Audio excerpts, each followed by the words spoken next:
پاکستان سے حج پروازوں کا آغاز کب سے ہوگا؟ تاریخ سامنے آ گئی۔ عازمین حج کی حجاز مقدس روانگی کے لیے حج پروازوں کے لیے آغاز کی تاریخ سامنے آ گئی۔ حج آپریشن 30 روز تک جاری رہے گا۔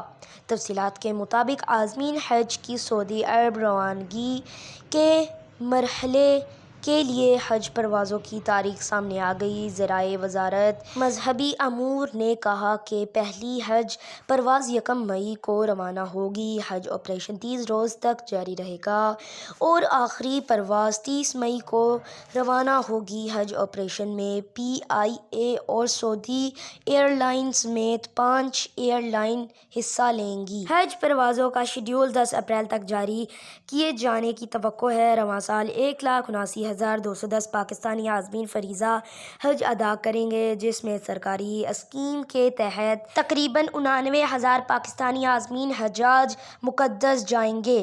خیال رہے سعودی عرب میں حج 2025 کی تیاریاں پورے زور و شور سے جاری ہیں۔ وزارت حج و عمرہ کا اس حوالے سے کہنا تھا کہ حج 2025 کے لیے ضروری تیاریاں مکمل کر لی گئی ہیں تاکہ عازمین کو دوران قیام مکہ مکرمہ ہر ممکن سہولت فراہم ہو سکے۔ وزارت حج و عمرہ نے عازمین حج کی رہنمائی اور ان کی سہولت کے لیے ٹول فری نمبر جاری کیے ہیں جن کے ذریعے اہلکاروں سے رابطہ کر سکیں۔ آج کے لیے اتنا ہی۔ مزید ایسی معلوماتی ویڈیو دیکھنے کے لیے ہمارے چینل کو سبسکرائب کریں۔